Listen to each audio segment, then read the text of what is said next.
A blessed day to everyone. I will discuss all about the inductive and deductive reasoning and intuition, proof, and certainty.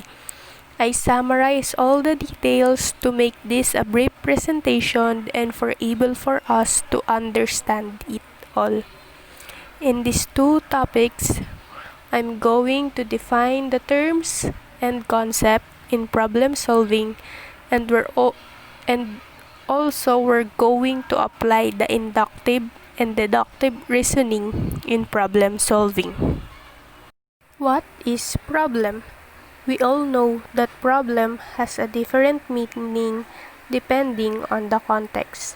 In English, a problem is a matter that is difficult to achieve or accomplish. In mathematics, a problem is a statement requiring a solution, usually by using a mathematical operation or geometric construction. What is problem solving? Problem solving is the act of defining a problem, determining the cause of problem, identifying and selecting alternatives for a solution, and implementing a solution. Problem solving involves three basic functions. First, seeking information. Second, generating new knowledge. And third, making decisions. Seeking information tulad na lamang ng pag-intindi natin sa isang problem solving. Pag ito ay ating naintindihan, malalaman natin kung ano ang mga given information, and after that, makaka-generate tayo ng new knowledge na ito pala ang kailangan natin makuha para sa sagot. And then, magme-make tayo ng decisions kung ano bang solution ang gagamitin natin para mahanap yung final answer. Mathematical reasoning.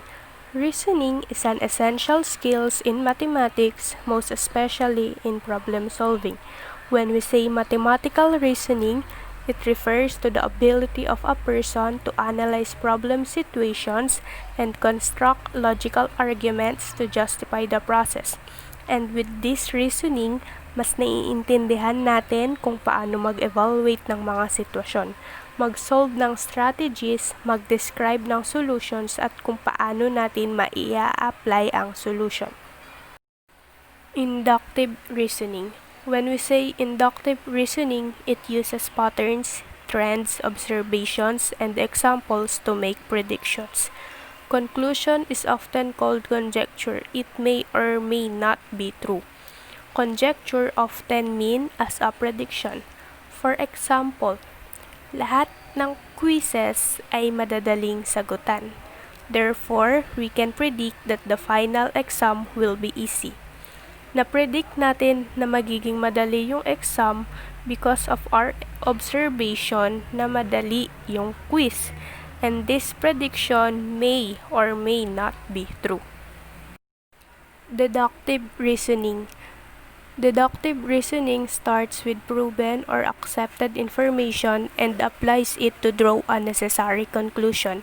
Conclusion follows inevitable from premises may be false but logically valid. This means that if you start with certain given information, then you have to believe whatever the conclusion is. For example, all students in section 1 plays guitar.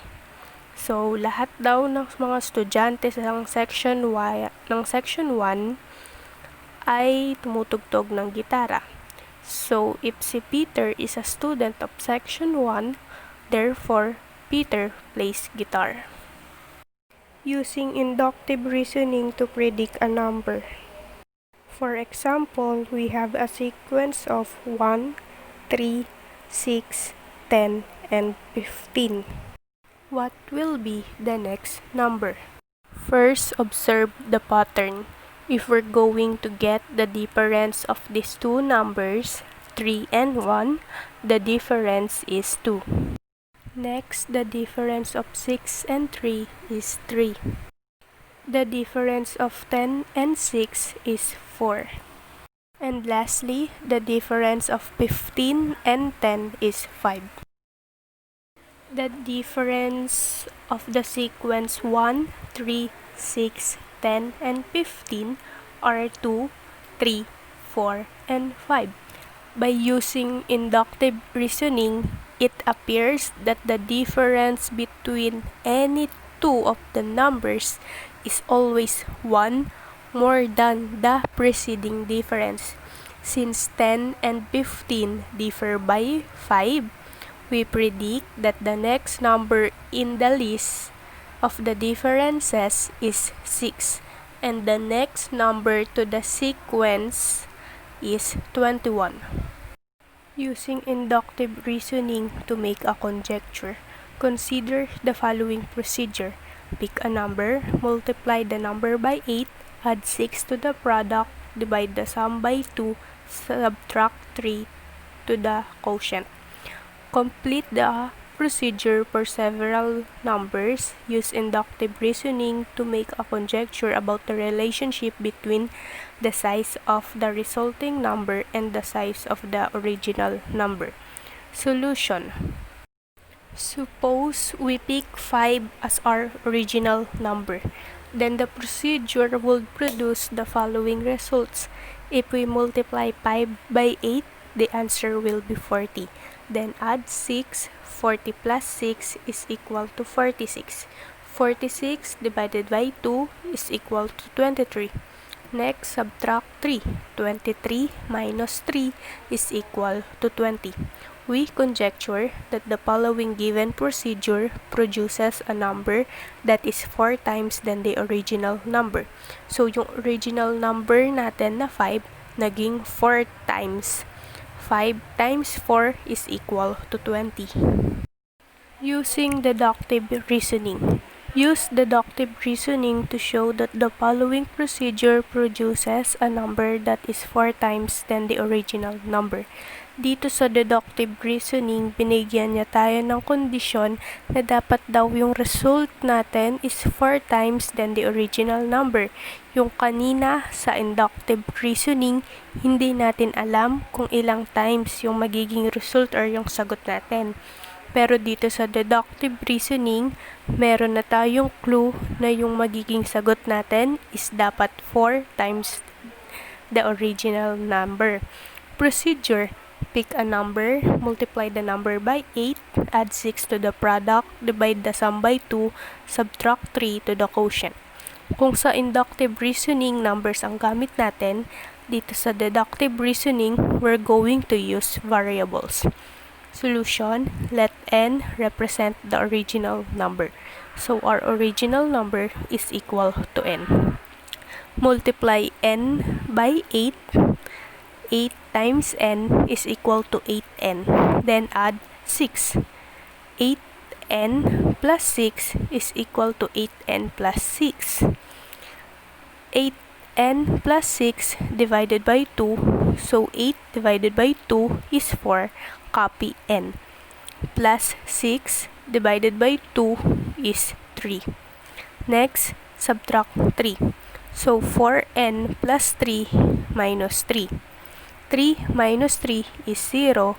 So, ang natira ay si 4n. Conclusion.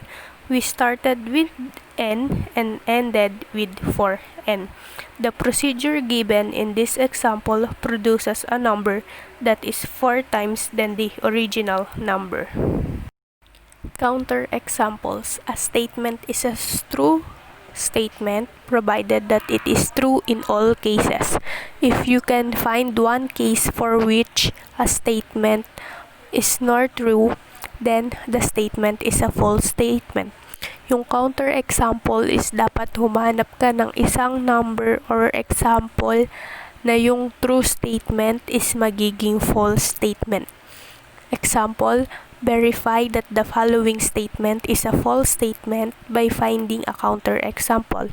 I-verify natin na itong given statements ay false. Humanap tayo ng counterexample na nagpapatunay na itong statement na ito ay false. Absolute value of x greater than 0. Solution, a statement may have many counterexamples, but we need to only find one counterexample to verify that the statement is false. Isang counterexample lang ang hahanapin natin to make the statement false. Absolute value of x greater than 0. Let the value of x is equal to 1. Substitute 1 to x, so it will be absolute value of 1 is greater than 0. 1 is greater than 0 is a true statement. This is true, but we will find one counterexample to make it false. So find another example. Now, let our x be equal to 0. Substitute 0 to x, so absolute value of 0 is greater than 0. 0 is greater than 0 is a false statement. Since false statement na siya, ito ang hinahanap natin na counterexample. Next topic will be intuition, proof, and certainty. Intuition. In mathematics, intuition is coming across a problem, glancing at it, and using your logical instinct to pull out an answer without asking further questions. The ability to understand something instinctively without the need for conscious reasoning. Aurobindo, 2014. Meaning, the ability that we humans understand something immediately from instinctive feeling rather than conscious listening, and we use our common sense to distinguish some mathematical problem in a good judgment. Proof defines a statement to be true in a quantitative measure using logical reasoning. Shows a statement to be true using definitions, theorems, and postulates. Types of mathematical proof. Direct proof, meaning proving something and showing how it came to be. Example, consecutive integers. Word problem. Two consecutive integers add up to 37. Find the integers in x plus 1 is equal to 37. The answer is 18 and 19. Indirect proof, also known as proof by contradiction. It begins by assuming the opposite of the statement that is to be proven. Example, theorem equation. 1 plus 1 would always be equal to 2 but would never be 3. If the equation 1 plus 1 can never be enough to the value of 3 as the sum unless we add another value to make it 3. Proof by induction is a more advanced method. This method is used to establish statements for the set of all natural numbers. For example, is 3n minus 1 a multiple of 2? First step, show if it is true if n is equal to 1. Second step, substitute n to the value of 1. 3 times 1 equal 1. So it will be 3 minus 1 is equal to 2. 3n minus 1 is a multiple of 2, which means the statement is true. Certainty, the quality of being reliably true. Measure of knowledge based on how convinced we are of validity or accuracy of knowledge rather than its validity or accuracy. Example, probability. Numerical descriptions of how likely an event is to occur or how likely it is that a proposition is true. Example, tossing of fair unbiased coin. Probability can be imagined in numerical bases such as 0 and 1. 0 indicates impossibility while 1 indicates certainty. The higher the probability of an event, the more likely it is the event will occur. That's all for my topic for today. Thank you for listening.